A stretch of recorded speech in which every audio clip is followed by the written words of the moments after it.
Ici, j'ai divisé la vue en deux, j'ai affiché l'UV View et je vais utiliser le fichier exemple qu'on a utilisé pour la formation numéro 5 de cette formation. Je vais dans l'espace Objet et je vais mettre un UV QuickShade, donc une astuce. Je vais faire Tab, UQ et je retrouve automatiquement UV QuickShade. On affiche, on trouve comme ça les repères de l'UV QuickShade et on va mettre l'UV Flatten, donc toujours la même astuce, donc Tab, UF pour retrouver l'UV Flatten. On affiche l'UV Flatten. L'UV Flatten par défaut va prendre toute la géométrie. Si vous voulez qu'il garde les différentes découpes qui ont été faites au préalable, il suffit de cocher dans Existing UV Preserve Stem. Et ici vous allez remarquer que le repack va agir sur toutes les découpes existantes. On remarque que l'UV Flatten amorce déjà des modifications afin d'optimiser la distribution de la texture. En effet, si on regarde ici au niveau UV Flatten et qu'on le regarde avant l'UV Flatten, on remarque que l'UV Flatten a déjà tenté à redistribuer correctement la texture. Donc ce qu'on appelle le flattering method, il y en a deux. La différence entre les deux est la rapidité et le type d'optimisation. En fait, l'UV Flatten, c'est donc une méthode d'aplatissement. Le spectral qui est proposé par défaut tend à être en fait plus rapide. Il permet de préserver les formes et essaye d'aligner par rapport à la grille UVW, tandis que l'autre est légèrement plus lent, mais produit moins de distorsion. On remarque aussi le redressement qui est différent. Nous remarquons que notre géométrie est légèrement inclinée et il est logique que le placement de texture s'en ressent un petit peu. Je vais utiliser l'option de réalignement. Automatiquement, la sélection est passée en mode vertice. Vous pouvez sélectionner un vertice à la fois ou bien utiliser la touche A pour avoir le prolongement des vertices. Le dernier vertice, je vais le sélectionner avec Shift. Une fois que cette icône est active, vous appuyez sur Shift Enter et automatiquement vous allez avoir un réalignement de votre projection UV qui va s'appliquer à toute votre découpe. On va recocher l'option Repack pour éviter les superpositions, c'est-à-dire les overlaps. Je vais maintenant ajuster cette partie de projection UV. Cette partie de projection UV se trouve à cet endroit. Lorsque vous activez ce mode, vous travaillez toujours sur les vertices. Je vais prendre celui-ci et faire Enter.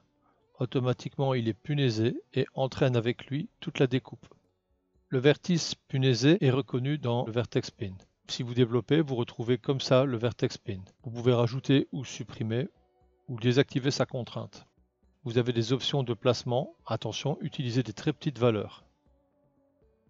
Généralement, il est préférable de le travailler de manière manuelle. Lorsque vous avez fait une punaise sur un vertice, le repack n'a aucune influence. Cela vous permet donc d'optimiser votre zone de travail et en le réorganisant en cliquant sur le bouton Repack. Je vais resélectionner ce point, je suis toujours en mode Pin Vertice et je fais Enter. Je peux ajuster maintenant les deux points et on voit que la découpe UV suit. Si je rajoute un troisième point en faisant Enter, et si vous ne bougez que celui-ci, les autres restent forcément contraints. Je vais donc créer un quatrième. Maintenant, vous pouvez ajuster avec une certaine souplesse votre aplatissement UVW.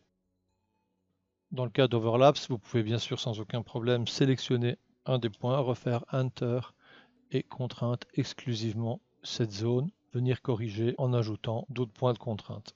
Une fois que vous avez géré votre aplatissement, vous avez la possibilité avec les menus du dessus de désactiver les différents types de contraintes que nous venons de voir, comme par exemple désactiver le mode punaise ou désactiver l'alignement. Dans l'UV Flatten, rien ne vous empêche par la suite de faire une multisélection, d'appuyer sur T pour déplacer automatiquement les vertices.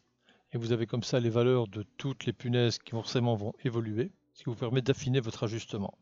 Il accepte les différents types de transformations, comme par exemple l'échelle, et bien sûr la rotation.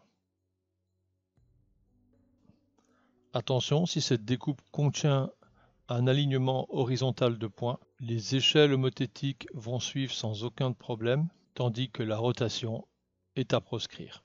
De toute manière, le principe du UV Flatten n'est pas fait pour déplacer de cette manière les différentes contraintes de vertices. Dans ce cas-là, il est préférable de mettre un UV Transform ou un UV Edit. Tab, UE pour UV Edit, j'active l'UV Edit, je bascule en mode Primitive et je retrouve mes outils traditionnels supportant tous les types de transformations.